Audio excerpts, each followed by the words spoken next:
안녕하세요. 더 프렌즈 법률사무소 의료법 전문 이동찬 변호사입니다. 오늘은 진료비 허위 청구 시 부과되는 업무 정지 처분의 종류에 대해서 알아보겠습니다.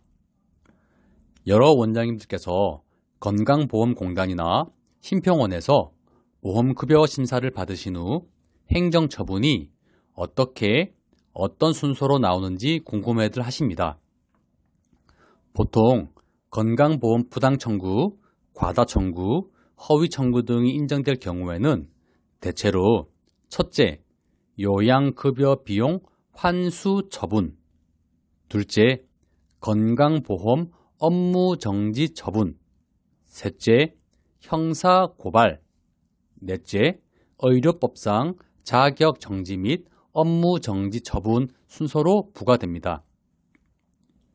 이때 두 번째, 건강보험 업무정지 처분과 네 번째, 의료법상 자격정지 및 업무정지 처분에 대한 정확한 이해와 구분이 중요합니다.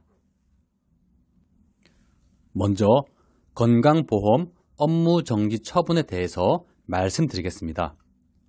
일반적으로 건강보험법상 의료급여를 부당, 과다, 허위로 청구한 사실이 인정되면 해당 금액에 비례해서 건강보험법상 정해진 기간 동안 건강보험 업무를 못하게 하는 것이 바로 건강보험 업무정지 처분입니다. 다시 말해서 병원 운영에는, 즉 병원 문을 여는 것에는 아무런 제한이 없고 그 정해진 기간 동안 건강보험 관련 진료만 못하는 것입니다.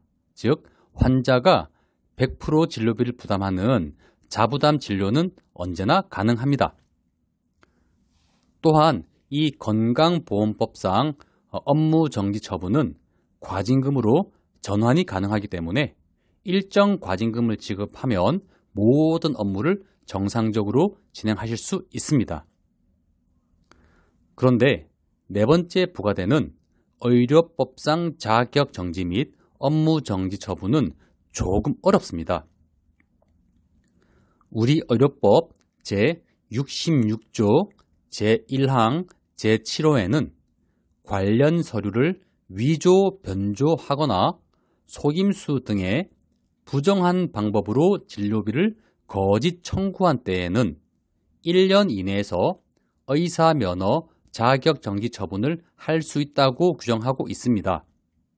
그리고 같은 법, 즉 의료법 제66조 제3항에서는 의료기관은 그 의료기관 개설자가 제1항 제7호, 즉 진료비 허위 청구로 자격정지 처분을 받은 경우에는 그 자격정지 기간 중 의료업을 할 수 없다고 명시하고 있습니다.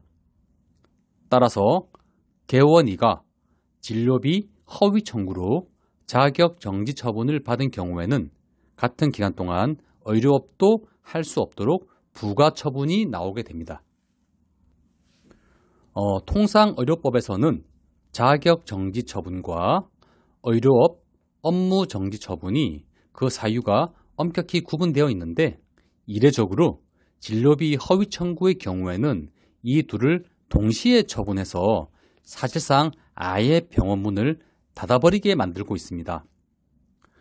통상 자격정지 처분 기간은 대진을 둘 수 있고 통상 의료업 정지 처분은 과징금 전환이 가능하지만 이 둘을 동시에 받는 경우에는 이 둘 다 금지되기 때문에 결국 일정 기간 전혀 진료를 볼 수 없고 병원 문을 닫게 되는 것이죠.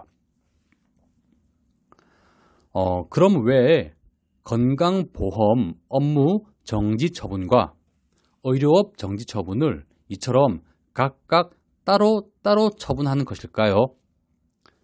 네, 그것은 크게 세 가지 이유가 있다고 보여집니다. 첫째, 근거 법률이 다릅니다.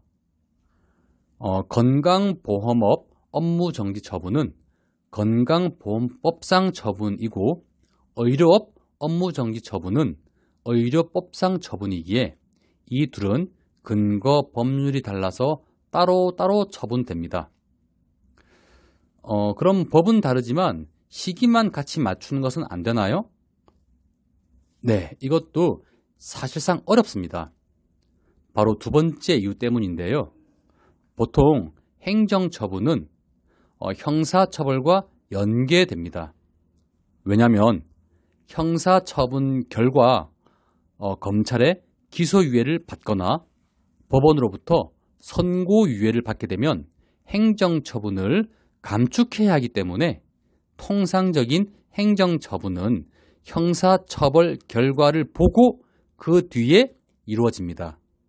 그래서 의료법상 의료업 정지 처분은 거의 대부분 형사처벌 뒤에 이루어지게 됩니다. 그런데 건강보험법상 건강보험 업무 정지 처분은 이러한 형사처벌과 무관합니다.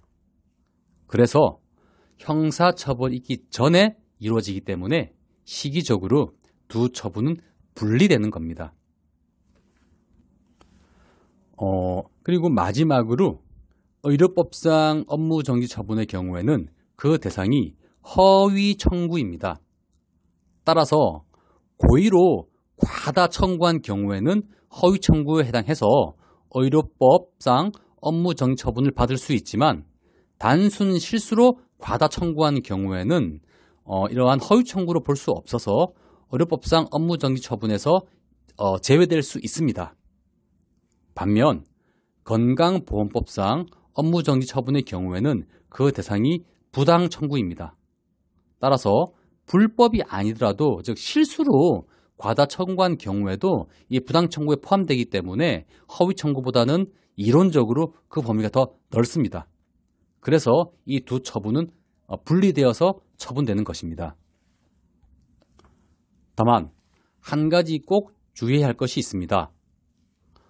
건강보험법상 부당 청구의 경우에도 누가 봐도 단순 실수라고 보여지는 경우에는 행정처분을 하지 않고 정정하거나 단순 계도에 그치기 때문에 실제로 건강보험 업무정지 처분이 이루어지지는 않습니다. 따라서 당연히 의료법상 여러 문제도 발생하지 않습니다. 이를 바꾸어 말하면 건강보험법상 부당 청구로 업무정지 처분이 나오는 경우에는 단순 실수로 보기 어렵다라고 판단된 경우로 볼 수 있겠죠. 따라서 사실상 이러한 경우에는 허위로 청구하거나 고의로 과다하게 청구한 경우에 해당하기 때문에 거의 대부분 의료법상 허위 청구로도 처분받게 됩니다. 즉 이론적으로 부당 청구로 인한 건강보험 업무정지 처분과 허위 청구로 인한 의료업 업무정지 처분은 구분되지만 현실에서는 이 두 범위가 거의 겹치기 때문에 실제로는 이 두 처분이 하나의 세트처럼 진행된다고 이해하고 계신 것이 조금 더 좋을 것 같습니다. 네, 오늘은 진료비 허위 청구에서 왜 업무정지 처분이 두 번 나온지에 대해서 그 이유에 대해서 알아보았습니다. 보다 자세한 내용은 인터넷 교보문고에서 출판한 진료비 허위 청구의 모든 것이란 책을 통해서 확인해 볼 수 있습니다. 저는 더 프렌즈 법률사무소 의료법 전문 이동찬 변호사였고요. 다음 시간에는 더욱 유익한 내용으로 인사드리겠습니다. 감사합니다.